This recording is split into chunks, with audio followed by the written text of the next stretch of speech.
তিনবারের বেশি বিসিএস পরীক্ষা দেওয়া যাবে না এবং সরকারি চাকরিতে বয়সসীমা করা হচ্ছে 32 বছর। তো আসসালামু আলাইকুম এভরিওয়ান, কেমন আছেন সবাই? Welcome to my channel. সরকারি চাকরিতে বয়সসীমা হচ্ছে 32 বছর। এত বছর যারা বয়স বৃদ্ধি নিয়ে কাজ করেছেন, যারা 35 বছর চেয়ে অনেক কষ্ট করেছেন, তাদের আত্মত্যাগের বিনিময়ে অবশেষে চাকরির বয়স বৃদ্ধি করে 32 করা হচ্ছে। যদিও আবার অনেকের চাওয়া পাওয়া পূর্ণ হচ্ছে না, তো তাদের জন্য দুঃখ প্রকাশ করা ছাড়া কিছুই করার নেই। চলমান প্রেক্ষাপট এবং ভবিষ্যৎ বাংলাদেশের কথা চিন্তা করেই হয়তো নীতি নির্ধারকরা এমন সিদ্ধান্ত নিতে যাচ্ছেন।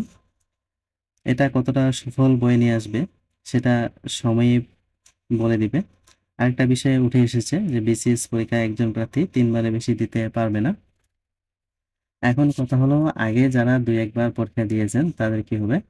যতটুকু জানতে পেরেছি, প্রজ্ঞাপন দেওয়ার পর 47তম বিসিএস থেকে এই নিয়মটা চালু হবে। তো আগে কে কতবার বিসিএস পরীক্ষা দিয়েছেন সেটা কাউন্ট করা হবে না। 47তম বিসিএস সবার প্রথম বিসিএস হবে। তো 47, 48, 49 3টা বিসিএস দিতে পারবে সবাই।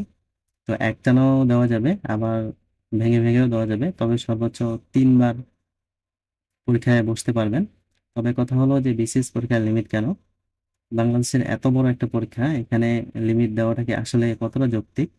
তারা হয়তো ভাবতেছে যারা সত্যি ভালো প্রিপারেশন আছে তারাই আসুক পরীক্ষা দিতে। বিগত পরীক্ষাগুলোয় অনেকে আবেগে এক্সাম দিয়েছে কোনো রকম প্রিপারেশন ছাড়া।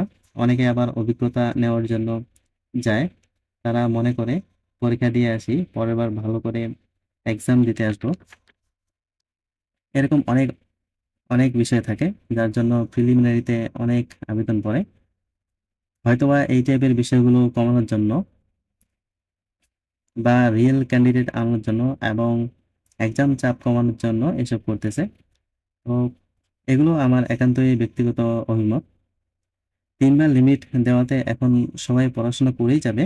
কেউ আগের মতো আর কম প্রিপারেশন নিয়ে থাকলে সাহস করবে না, কারণ তার লিমিট কমে যাবে। এতে করে সবাই ভালো প্রিপারেশন নিবে। কাটমার্কটাও এখন বেড়ে যেতে পারে, তবে এটা ঠিক যে কম্পিটিশন হবে এখন প্রচুর। 3টা বিসিএস দেওয়ার পর আমার মনে হয় না সবাই চতুর্থ বা পঞ্চম বিসিএস দেওয়ার জন্য চেষ্টা করবে, কারণ এতদিন এনার্জি লেভেল অনেকটাই ডাউন হয়ে যাবে। অনেকে আবার অন্যান্য কোনো জবে ঢুকে যাবে বা অন্য কিছু করার চেষ্টা করবে।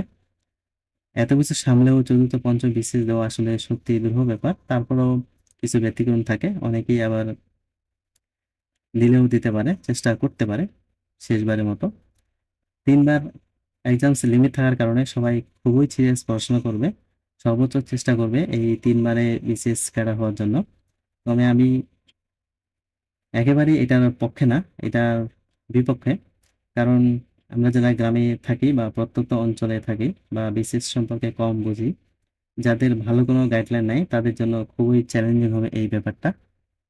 তো 47তম বিসিএস যাদের প্রথম বিসিএস হবে তাদের জন্য একটু ইনজাস্টিস করা হবে, কারণ অলরেডি যারা 2-3বার বিসিএস দিয়ে ফেলেছেন তাদের সাথে প্রতিযোগিতায় টিকে থাকা তাদের জন্য খুবই খুবই চ্যালেঞ্জিং। তো এত কিছুর পরেও সবার জন্য শুভকামনা থাকবে।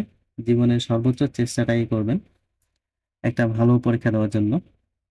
তো বেস্ট অফ লাক, সবার জন্য শুভকামনা। আল্লাহ হাফিজ।